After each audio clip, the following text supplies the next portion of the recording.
BJP के बागियों के SP में शामिल होने के इस कार्यक्रम को समाजवादी पार्टी की वर्चुअल रैली का नाम दिया गया था। दरअसल कोरोना संक्रमण के चलते चुनाव आयोग ने 15 जनवरी तक प्रदेश में किसी भी रैली और रोड शो पर पाबंदी लगाई थी, लेकिन इन तस्वीरों को देखिए, वर्चुअल रैली के नाम पर भी इस कार्यक्रम में कितनी भीड़ थी। समाजवादी पार्टी के मंच के सामने समर्थकों और कार्यकर्ताओं की भारी भीड़ साफ देखी जा सकती है। लखनऊ के डिस्ट्रिक्ट मैजिस्ट्रेट ने मामले को गंभीरता से लिया। मैजिस्ट्रेट के साथ पुलिस की टीम को जांच के लिए समाजवादी पार्टी के दफ्तर भेजा गया है। रिपोर्ट के आधार पर अब आगे कार्रवाई होगी। और इससे पहले स्वामी प्रसाद मौर्य के लखनऊ बंगले पर जुटे बागी विधायकों ने लंबे चौड़े दावे किए। यह भी कहा गया कि बीजेपी के तमाम दिग्गज नेता और संघ के नेता भी बागियों को वापस बुलाने के लिए मान मुनव्वल इस समय कर रहे हैं। उत्तर प्रदेश में जो तूफान आने वाला, उस तूफान से भारतीय जनता पार्टी के परखच्चे उड़ जाएंगे।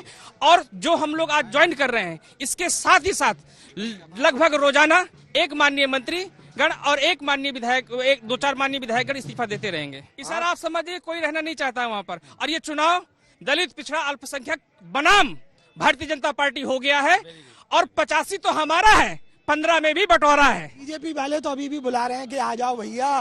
पहले 85% लोगों ने ही तो हमारी लगाई थी नैया, अब आ जाओ मेरे भैया।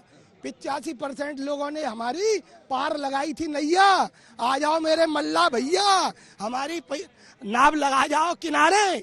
ये वाले लोग हैं सर। और इस समय शिल्पी मेरी सहयोगी हमारे साथ ज्यादा जानकारी के साथ जुड़ रही हैं। शिल्पी, दो प्रश्न हैं यहां पर। रैली पर बाद में आएंगे, डीएम क्या कार्रवाई कर रहे हैं उस पर बाद में आएंगे इस भीड़ को लेकर, लेकिन उससे पहले यह बताइए, जो बागी विधायक या अब जो समाजवादी पार्टी में नए नेता शामिल हुए हैं, वो ये कह रहे हैं कि अभी तो केवल शुरुआत है, बाढ़ आ जाएगी। इस बात में कितनी सच्चाई? बीजेपी ये कह रही थी कि लगभग 100 विधायकों के टिकट कट सकते हैं। क्या बागियों का अब लंबा तांता लगने वाला है सपा की तरफ?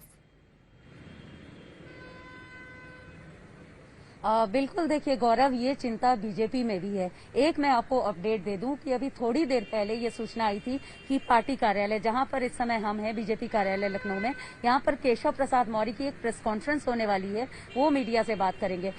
यहां पर मीडिया पहुंची, लेकिन तब तक ये पता चला कि ये प्रेस कॉन्फ्रेंस कैंसिल हो गई है। आप समझ सकते हैं कि ऐसे समय पर उप मुख्यमंत्री की प्रेस कॉन्फ्रेंस और उसके कैंसिल अचानक ही, अकारण ही हो जाने का क्या मतलब है। दूसरी बात यह है कि आपने देखा कि जिस तरह से चुनौतियां दी गई, उसमें कई बात थी।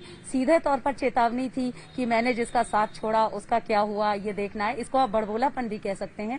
लेकिन इसके साथ ही बीजेपी की पूरी एक स्ट्रेटेजी, जो ओबीसी को साथ लेने के लिए 2014 के बाद से बीजेपी ने शुरू की थी, उत्तर प्रदेश में कम से कम, उसको लेकर के अब एक सवाल उठा दिया है स्वामी प्रसाद मौर्य ने। और इस बहाने हम कह सकते हैं कि सभी सियासी विरोधी इसी बात को लेकर के निशाना साधेंगे। स्वामी प्रसाद मौर्य ने गौरव एक और बहुत खास बात कही, वो ये कि हम यानी स्वामी प्रसाद मौर्य और केशव मौर्य को कहा गया था कि मुख्यमंत्री बनेंगे, लेकिन मुख्यमंत्री गोरखपुर से लाकर के किसी को बना दिया गया। यानी साफ तौर पर वो केशव मौर्य को भी एक विक्टिम के तौर पर या सहानुभूति के पात्र के तौर पर दिखाने की कोशिश कर रहे हैं, बीजेपी पर निशाना साधने के लिए। देखा जाए तो ये अपने आप में बहुत बड़ी बात है, क्योंकि ये बात पिछले कुछ समय से और शुरुआती दौर में भी लगातार होती रही है केशव मौर्य को लेकर के और उनकी नाराजगी को लेकर के। ऐसे में स्वामी प्रसाद मौर्य का ये कहना अपने आप में मायने रखता है। इसकी वजह यह है कि आगे आने वाले समय में आप जान लीजिए कि बीजेपी को अपनी इस ओबीसी स्ट्रेटेजी को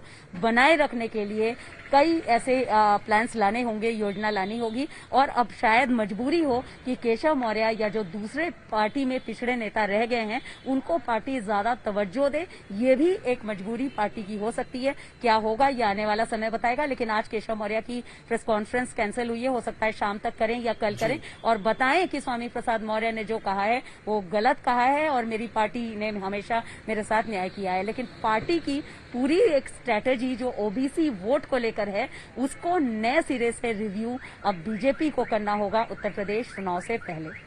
और शिल्पी, ये ताना लगातार अखिलेश यादव भी दे रहे हैं कि जो अखिलेश यादव की स्ट्रैटेजी थी या जो सपा की स्ट्रैटेजी थी, उसको भारतीय जनता पार्टी भांप नहीं पाई। आप इस खबर पर नजर बनाए रखें। ताजा जानकारी के लिए फिर मैं आपके पास लौटूंगा।